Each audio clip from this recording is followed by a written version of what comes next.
Halo, halo semuanya teman-teman. Semoga dalam keadaan sehat hari ini dan tetap semangat tentunya. Nah teman-teman kali ini kita bakal masuk ke materi yang keempat sama aku lagi Isnaho yang nanti bakal memandu teman-teman untuk di materi keempat ini. Nah, jadi teman-teman, di materi keempat ini kita akan belajar terkait tipografi dan kombinasi font. Karena kemarin itu kan desain grafis nggak cuma terkait visual aja ya. Ada yang namanya juga penggunaan teks di dalamnya. Nah, hari ini kita akan belajar nih, apa aja sih jenis-jenis font dan gimana cara menggunakannya. Nah, untuk bahasan topik pada hari ini itu ada yang namanya terkait pengenalan dasar dari tipografi itu sendiri, lalu bagaimana mengelola atau mengatur teks itu supaya lebih efektif, terbaca, dan lebih menarik gitu. Dan juga bagaimana cara membuat desain teks yang kreatif supaya lebih menarik. Dan lalu kita juga akan belajar terkait penerapan tipografi dalam suatu desain. Dan nanti juga ada tipsnya nih buat teman-teman. Nah, lanjut aja. Kita mau tahu dulu sebenarnya istilah tipografi ini apa sih? Nah, teman-teman kalau dengar istilah tipografi ini berkaitan dengan teks ya, teman-teman. Jadi tipografi ini tuh berkaitan dengan teks. Nah, tipografi ini adalah suatu seni dan juga teknik, teman-teman, untuk mengatur huruf, huruf A sampai Z kayak gitu kan. Dan untuk menggunakannya nanti seperti apa dan bagaimana juga tipografi ini dapat berperan penting dalam suatu desain grafis. Nah, nantinya dengan penggunaan jenis huruf yang tepat, terkait juga nanti ukuran, size, dan segala macam, tapi yang terpenting adalah jenis hurufnya. Karena dalam huruf ini ternyata ada jenis-jenisnya loh, teman-teman. Nggak cuman sekedar A, B, C, D aja. Nah, nanti untuk penggunaan yang tepat itu bakal menimbulkan kesan yang oke juga pastinya. Nah, apa itu tipografi? Tipografi ini melibatkan pemilihan dan pengaturan jenis font ya, teman-teman.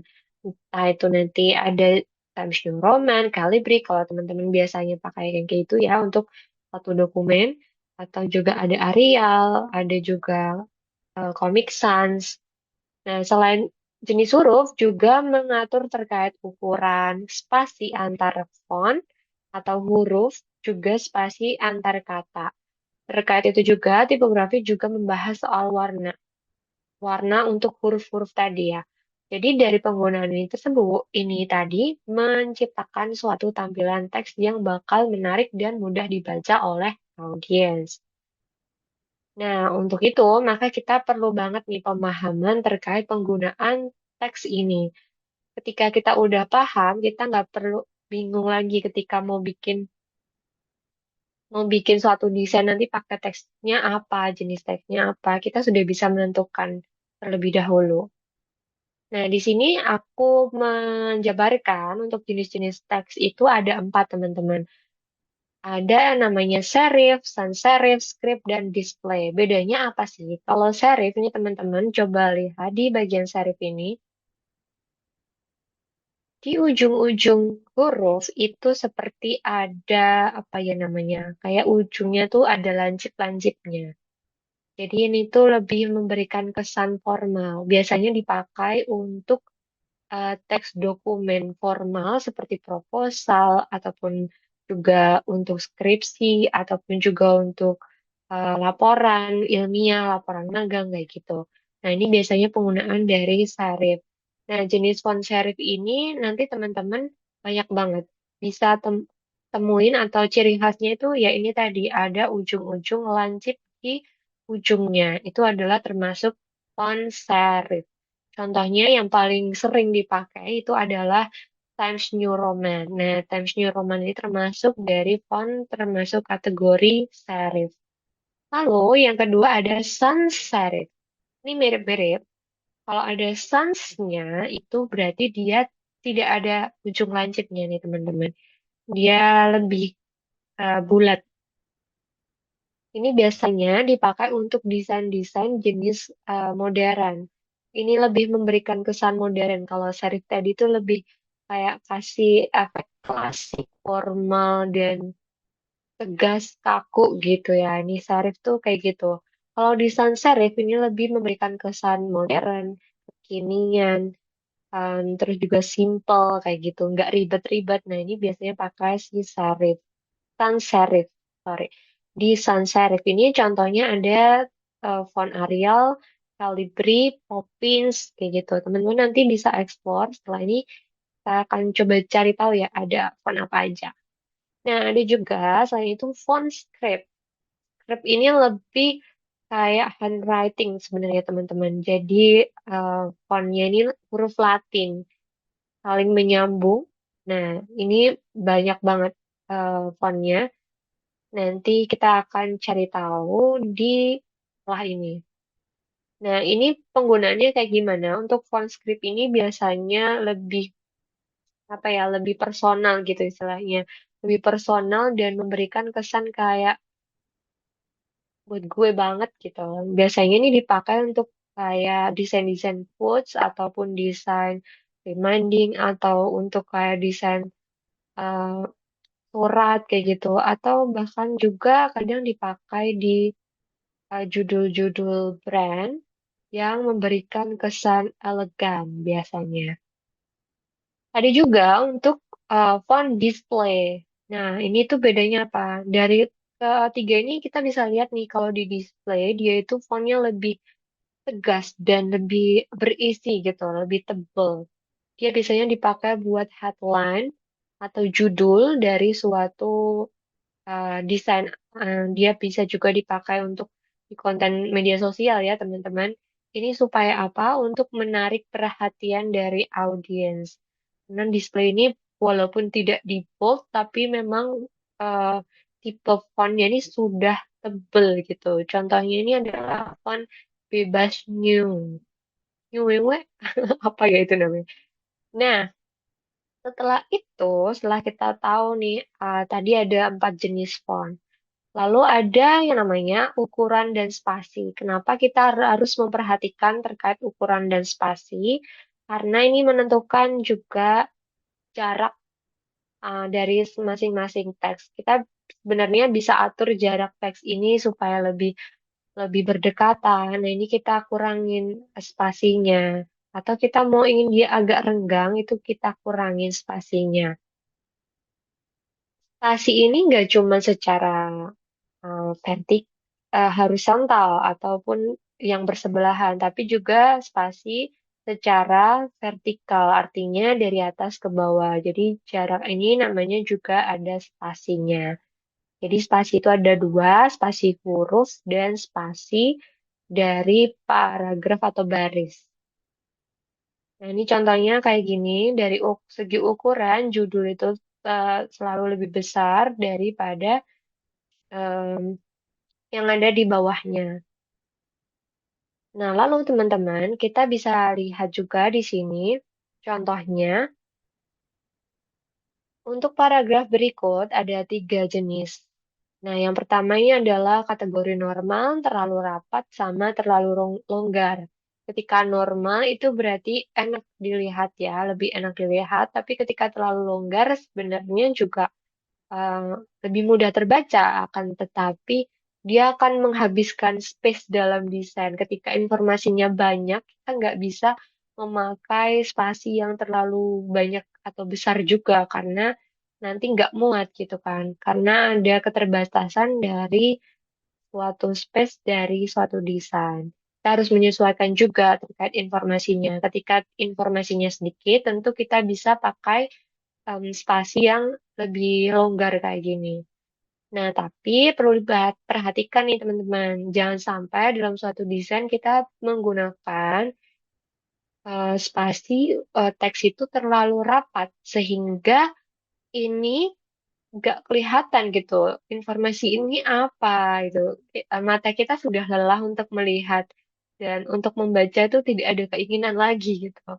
Jadi jangan sampai seperti itu. Usahakan untuk dalam desain itu gunakan spasi yang normal ataupun yang longgar, tapi ya jangan longgar-longgar sekali. Nanti dikiranya musuhan itu antara teks fontnya. Nah, Dan selanjutnya, ketika kita udah tahu tadi ada jenis font, lalu ada ukuran dan spasi, ada yang namanya istilah hierarki tipografi nih teman-teman. Apa ini hierarki? Hierarki itu adalah urutan ya sebenarnya dari atas ke bawah itu ada susunannya. Itu makanya membentuk suatu hierarki. Kenapa perlu hierarki? Ini untuk membedakan sebenarnya mana informasi yang penting sekali atau mana informasi yang untuk meng-highlight supaya lebih menarik audiens untuk membaca. Nah, hierarki ini dibuat dengan menggunakan beberapa elemen, teman-teman. Mulai dari ukuran huruf, gaya huruf. Gaya huruf ini maksudnya jenis font yang dipakai. Lalu spasi, juga warna, ataupun juga orientasi. Nah, coba teman-teman perhatikan di sini. Teman-teman coba perhatikan di sini ya. Di sini ada 4 paragraf yang sama.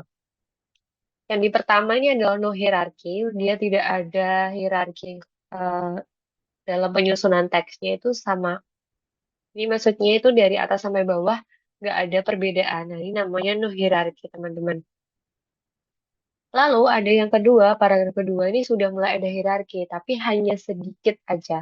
Di mana itu? Nah, di bagian sini nih, teman-teman. Di sini ini ada dia menambahkan unsur caps lock atau huruf kapital semua di bagian baris pertama. Lalu di bagian kedua itu di lead-nya atau di subjudul itu menambahkan italic untuk hurufnya.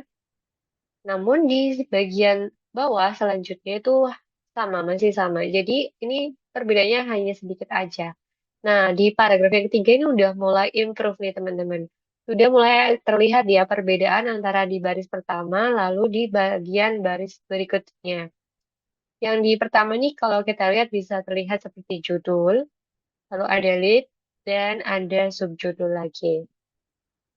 Lalu diikuti dengan paragraf selanjutnya. Dan di sini sudah main tentang alignment atau perataan teks. Jadi di bagian judul ditaruh di tengah dan di bagian paragraf ditaruh di align kiri. Nah, di terakhir yang di paragraf keempat ini tuh sudah sangat jelas gitu terkait penggunaan hierarki. Nah, ini udah much better banget, teman-teman. Jadi, usahakan ketika membuat desain itu menggunakan hierarki, yaitu untuk membedakan mana yang judul, mana teks pendukung. Nah, dengan adanya hierarki ini, jadi memudahkan pembaca untuk mendapatkan informasi lebih cepat, juga lebih jelas. Nah, karena judul itu kan menarik perhatian audiens ya. Kalau kita buatnya sama kayak gini, nggak ada bedanya, mata kita nggak langsung tertarik gitu untuk membaca teks tersebut. Nah, kalau kita bikin seperti ini, otomatis mata ini tertuju pada teks judul yang dibuat. Nah, makanya di sini dibuatlah judul yang menarik. Nah, kemudian dalam pengaturan teks ini juga ada yang namanya warna dan latar belakang, teman-teman. Dalam penggunaan warna, tentu teks ini juga harus disesuaikan dengan latar belakang atau penggunaan background warna. Nah, usahakan penggunaan warna itu adalah warna-warna kontras, sehingga berlawanan dengan si warna background. Jangan sampai seperti ini nih, teman-teman. Walaupun ini menggunakan warna yang berbeda, tapi dia ini memiliki kecenderungan warna yang mirip, yaitu warna gelap. Nah, kalau warna gelap bertemu dengan warna gelap, dia itu kurang terlihat, teman-teman. Jadi kurang menonjol. Nah, berbeda dengan di teks di sebelah ini nih. Dia ini warnanya itu kontras antara si background dengan warna teksnya yang membuat teks ini lebih terbaca dan terlihat.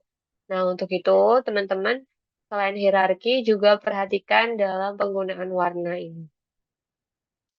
Nah, yang selanjutnya dalam mengatur teks atau membuat teks ini biar enak dibaca, dilihat gitu kan.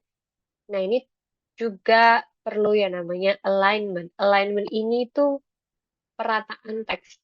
Ada alignment istilahnya justify, right, left, kayak gitu ya. Nah, di kolom yang pertama, ini dia menggunakan beberapa alignment, teman-teman. Kalau dilihat di paragraf pertama, menggunakan alignment rata kiri.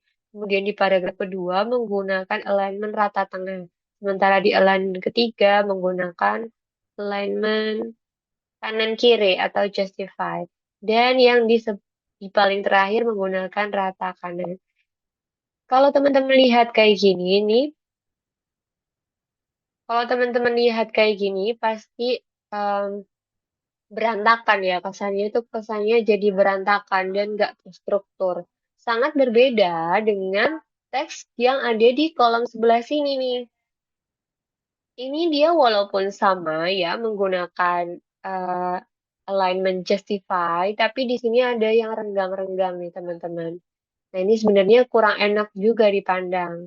Makanya dalam pemilihan alignment itu pastikan eh, penggunaannya tepat. Biasanya teman-teman, saran aku gunakan alignment itu rata kiri. Karena dalam desain itu penggunaan rata kiri membuat lebih mudah dalam menata atau mengatur. Lalu yang kedua itu juga usahakan untuk menggunakan alignment yang sama. Misalnya di paragraf pertama alignmentnya itu rata kiri, di paragraf kedua juga rata kiri. Jangan ada rata kiri, rata kanan, rata tengah, semua ini dicampur jadi satu. Karena itu jadi nggak balance nantinya.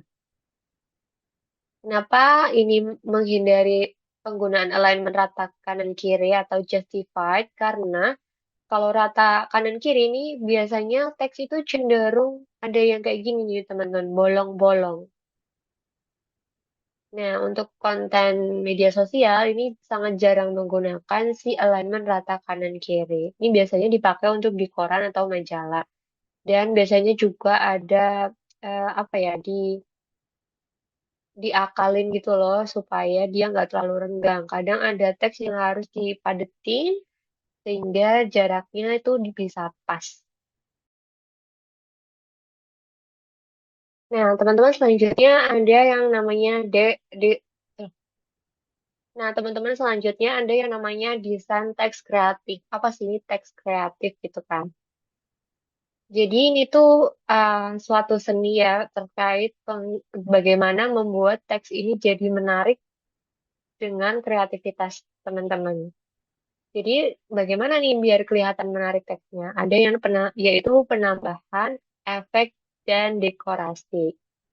Jadi penambahan efek ini kalau di Canva ada yang namanya penambahan bayangan, gradasi warna, atau efek 3D untuk menambah dimensi dan menarik perhatian pada teks tersebut. Jadi ini usaha untuk menarik audiens gitu ya, biar kayak mana nih teks yang paling di-highlight atau paling menarik gitu. Nah, kemudian ada juga yang namanya komposisi teks, yaitu dengan menata teks secara sedemikian rupa, secara kreatif dan menarik, hingga menjadi suatu layout bertingkat. Ini maksudnya hierarki seperti tadi, teman-teman. Dan ada juga pemusatan atau penggabungan dengan elemen grafis lainnya. Ini biasanya untuk penggunaan logo, ini ada penambahan elemen grafis, juga ada kombinasi dari teks, biasanya untuk keperluan pembuatan logo. Nah, terkait penerapan tipografi dalam desain grafis, teman-teman bisa lihat di dalam contoh gambar berikut.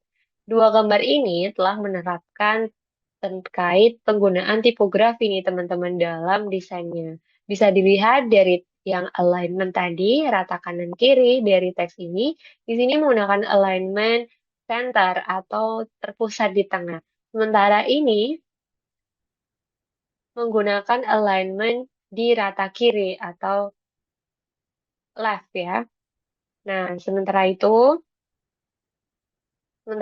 juga ada penggunaan tebal tipis, juga penggunaan pembedaan warna.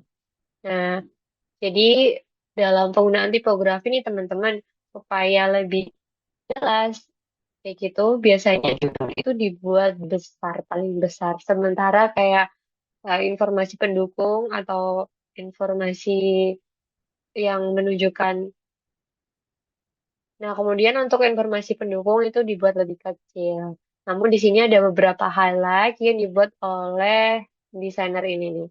Mulai dari highlight di informasi berikut. Jadi untuk memberikan highlight pesan itu bisa ditambahkan seperti ini. Ini supaya teks ini bisa terlihat dan terbaca lebih jelas. Namun, tetap yang diutamakan adalah si judul ini. Nah, nanti kalau misalkan semuanya di-highlight sama dengan si judul, misalkan ini juga dibuat sebesar ini dan warna sama dan diposisikan di sini, tentu akan jadi kurang menarik nih, teman-teman. Nah, jadi dalam penataan teks ini kita juga perlu yang namanya sense of design dan kreativitas tentunya. Juga yang penting ya udah coba aja teman-teman. Jadi mana sih yang bagus ataukah ditaruh di tengah, di rata kiri atau rata kanan. Nah, semua itu semuanya berproses. Begitupun waktu saya dulu bikin desain juga seperti itu karena saya lebih suka kayak ya udah cobain gitu. Ketika kurang oke ya bagaimana yang lebih oke gitu dan saya akan pilih-pilih yang paling oke. Nah, contoh lagi di bagian banner seperti ini. Ini adalah Instagram Story ya, terkait promo tentang travel. Nah, di sini juga telah menerapkan adanya hierarki teks dimulai dari judul di sini, teman-teman. Tiga rekomendasi destinasi wisata Bali. Nah, ini yang di highlight adalah wisata Bali. Aduh. Nah, tapi ini juga ada yang namanya sub-sub kategorinya. Oh, dengan penyebutannya bisa dikombinasikan seperti ini, teman-teman. Nah, dengan membentuk hierarki kayak gini, kita jadi lebih mudah untuk membacakan apa aja sih tiga destinasi wisata di Bali yang rekomen gitu kan. Oh, ada pura, ada pantai, ada Nusa Peninda gitu kan. Nah, sementara di sini, ini juga penggunaan hierarkinya ada. Dia menggunakan center atau tengah ya. Mulai dari ini adalah nama perusahaannya, terus kemudian ini judulnya, dan ini adalah subjudulnya. Jadi yang di-highlight adalah judulnya ini. Nah, kemudian ini ada elemen pendukung. Di sini teksnya ini adalah informasi tambahan dan pendukungnya. Nah, ini untuk harganya dibuat lebih besar sehingga lebih terlihat oleh pembaca. Dan ini adalah informasi pendukung dan pelengkap. Jadi dia dibuat lebih kecil ya teman-teman. Jadi untuk meng-highlight itu bisa dengan membuat teks itu jadi lebih besar atau berbeda warna atau juga bisa menambahkan label seperti ini supaya dia terlihat dan terbaca. Nah, itu tadi jadi tipsnya untuk tipografi atau kombinasi font ini adalah pilih font yang sesuai dengan tujuan desain kamu. Apakah itu untuk bikin proposal atau buat em, price list harga atau untuk infografis atau bahkan untuk presentasi misalkan atau untuk konten media sosial nih. Dan juga ditentukan oleh yang namanya misalkan ini untuk organisasi atau brand. Nah, ini sesuaikan juga sama value dan karakteristik dari brand atau organisasi tersebut. Yang kedua adalah batasi jumlah typeface atau jenis font yang digunakan. Jadi maksimal itu ya bisa di dua atau tiga, maksimal segitu sih. Kalau terlalu banyak font yang digunakan itu nanti kelihatannya jadi kayak nggak rapi gitu teman-teman. Karena beda font itu kan juga tadi ada kesan beda-beda gitu. Biasanya itu dikombinasikan maksimal 2 sampai 3. Udah paling mentok tuh 3 itu udah mentok banget. Terus juga perhatikan terkait ukuran sama gaya teksnya. Nah, itu alignmentnya juga iya. Lalu yang selanjutnya juga perhatikan di pemilihan warna. Yang seperti tadi, warna latar dan warna teks jangan sampai sama atau sejenis atau serumpun. Kita gunakan warna yang kontras supaya teksnya lebih terlihat. Yang ketiga itu periksa pemilihan warna dan latarnya. Yang selanjutnya yaitu perhatikan nih terkait spasi atau jarak alignment. Jarak ini menentukan kayak ini terlalu renggang atau terlalu mepet enggak nih biar lebih enak dibaca tuh renggangnya gimana. Nah, yang paling enak adalah spacing yang pas. Dan alignment yang digunakan untuk judul biasanya di tengah sih. Cuman untuk informasi pendukung, untuk konten media sosial atau teks kreatif itu biasanya menggunakan rata kiri, teman-teman. Jadi kalau untuk rata kanan kiri itu biasanya digunakan untuk teks laporan ya. Kalau untuk desain kreatif biasanya menggunakan versi rata kiri ini atau rata tengah supaya kayak biar nggak ada pengaturan lebih lanjut gitu loh. Dan yang terakhir adalah buat hierarki untuk penataan teksnya. Supaya apa? Supaya teks itu lebih mudah dibaca dan audiens lebih gampang menyerap informasi dan pesan yang ingin kita sampaikan.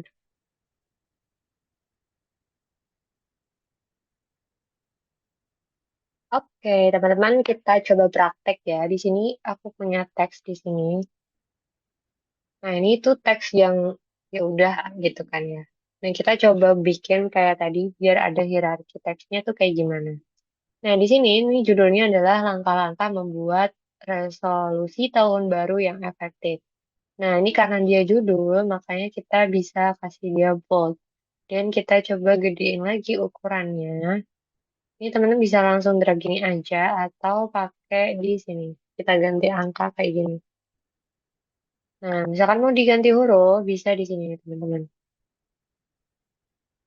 Nah, untuk fontnya ini di Canva itu ada versi Pro dan versi free. Untuk teman-teman nih pengguna free, jadi pastiin jangan pakai atau hindari font yang ada lambang kayak gini ya, teman-teman ya. Nah, pilih aja font-font yang berikut. Nah, kalau dilihat-lihat font di bawah ini nih kayak gini. Nah, ini termasuk font display, teman-teman. Terus ini juga font display karena dia lebih tebal. Archivo Black ini juga termasuk font display. Nah, kalau si Glacial ini dia termasuk sans serif. Kalau si Poppins ini juga iya, Open Sun termasuk, Monstera juga iya. Nah, kalau untuk yang script, nah ini tuh contoh script tuh yang ini. Read dan ini script. Gagal ini termasuk font yang tadi ya, font display lagi. Nah, ini Times New Roman. Kalau mau bandingin, coba kita bandingkan ya. Antara teks ini.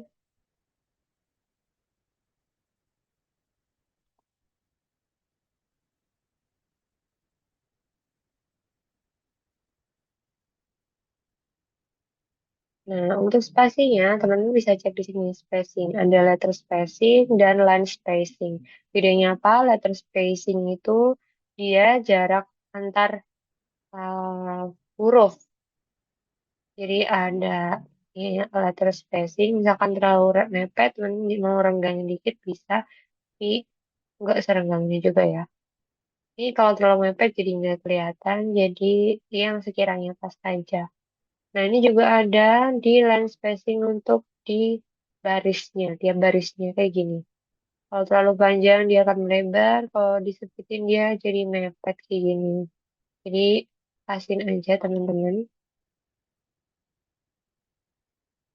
Ini sama di rata tengah juga bisa. Nah, terus ini untuk teksnya ini, kalau di rata tengah jadinya kayak gini, kalau di rata kiri jadinya kayak gini. Nah, ini untuk palette dan juga numbering. Nah, ini karena bentuknya em, berjajar, bisa dibikin aja berbaris seperti ini. Atau teman-teman nanti bisa tambahin aksen tersendiri seperti di highlight jadi kayak gini. Ini bisa di highlight kayak gini. Nah, kalau mau di highlight kayak gini berarti pastiin teksnya kelihatan ya teman-teman. Nah, ini kan kalau mau di highlight kayak gini berarti teks yang di sini harus diganti warna supaya kelihatan. Nah, kayak gini. Ini contohnya teman-teman. Oh, ini teksnya ini mau dikasih efek. Jadi biar nggak kayak gini doang. Ini sama ditambahin efek. Nah, untuk efek ini juga disesuaikan dengan tema. Ini misalkan teman mau temanya itu glow in the dark. Ini bisa pakai si neon atau ini witch.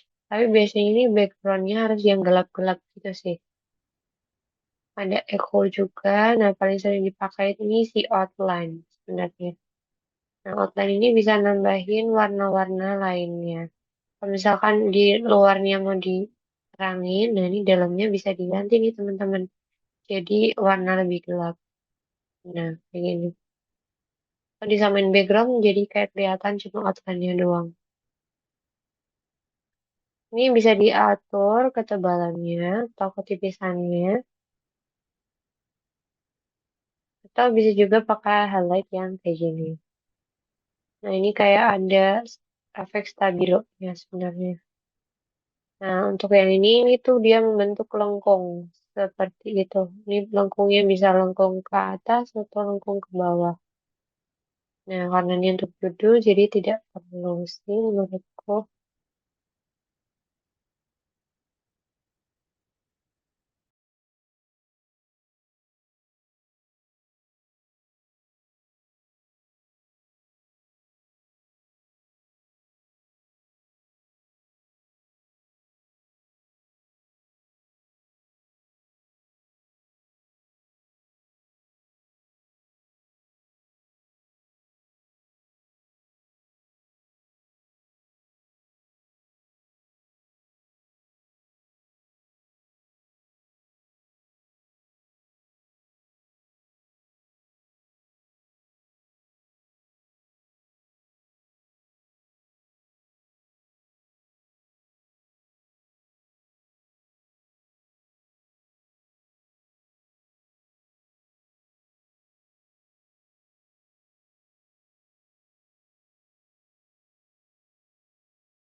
Nah, jadi di Canva ini juga ada namanya template untuk font-fontnya. Teman-teman bisa pilih nih di sini. Ada beberapa yang teman-teman bisa sesuaikan. Misalkan kita mau pilih, oh ya untuk kayak gini berarti untuk pengguna Pro, jadi kita tidak bisa.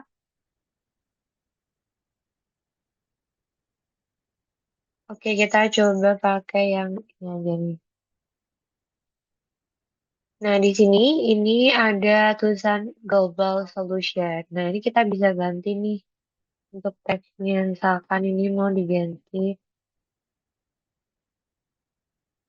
belajar bersama. Nah, karena kebesaran kita kecilin. Belajar bersama di Canva kan. Nah, misalkan aja kayak gini nih teman-teman. Bisa buat, kita bisa ungroup juga karena ini tuh sebenarnya kayak gini doang.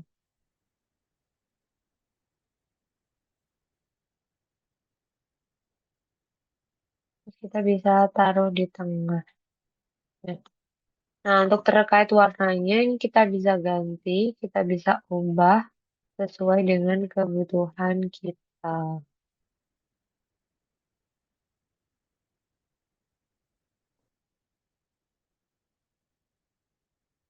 kayak gitu. Jadi untuk penggunaan desain tipografi yang sudah disediakan oleh Canva, kita bisa pakai teman-teman mana terbatas. Nah, bisa juga untuk pakai yang kayak gini. Nah, untuk yang kayak gini nih biasanya dia pakai efek. Nah, si outline ini teman-teman. Di bagian outline-nya dia lebih gelap dan di bagian dalam dia lebih terang. Ataupun kebalikannya, biasanya kayak gitu.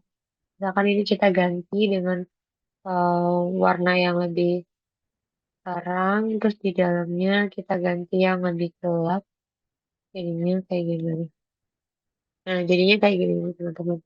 Nanti sesuai dengan selera dan kebutuhan.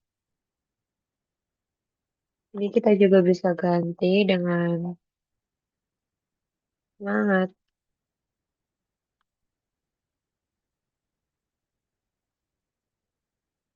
Nah, tapi dalam penggunaannya ini kalau terlalu rame, misalkan ini banyak sekali font, kita ganti dengan fontnya yang lain, misalkan kayak gini.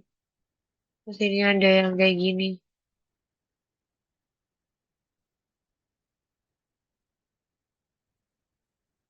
Nah, ketika bercampur bersatu, dia jadi terlalu rame ya. Jadi kurang eh, ter-highlight mana sih pesan yang ingin disampaikan gitu. Biasanya kalau kombinasi itu, kalau huruf yang Latin kayak gini, dibarengin dengan huruf yang biasa kayak gini. Ini bisa pakai toppings mungkin.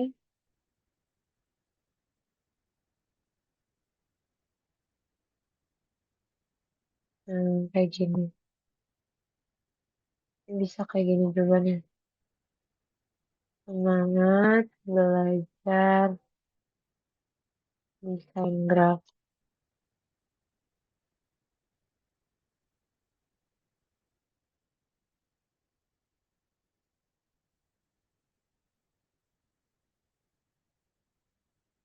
Untuk kombinasinya tuh biasanya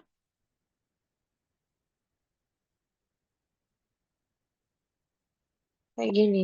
Kalau tebal di bawahnya biasanya akan lebih kecil. Nah, gini juga bisa nih teman-teman. Ini sebagai contoh aja, nanti tergantung dari desainnya teman-teman.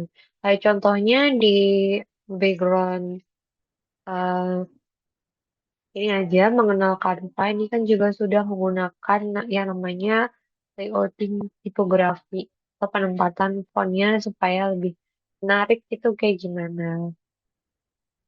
Nah, ini juga bisa dipakai nih teman-teman. Ini tersedia juga dari Canva. Misalkan mau ditaruh di sini.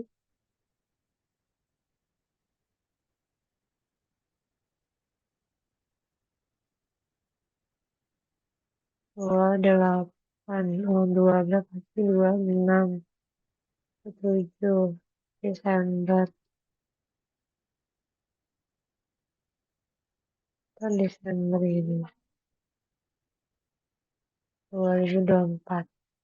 Nah, ini bisa juga kayak gini. Untuk warnanya nanti bisa diganti. Ini bagian F. Hmm, yang bisa diganti kayak gini nih teman-teman.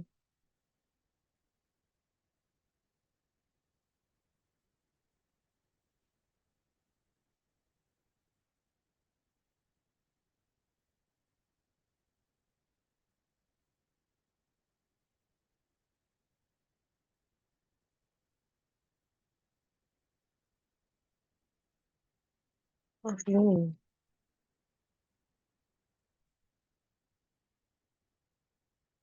oke deh, jadi kayak gitu aja di materi keempat ini. Semoga teman-teman di sini paham gitu ya dan mendapatkan sesuatu dari pembelajaran hari ini. Dan see you untuk next materi. Semoga teman-teman tetap sehat selalu. Dadah!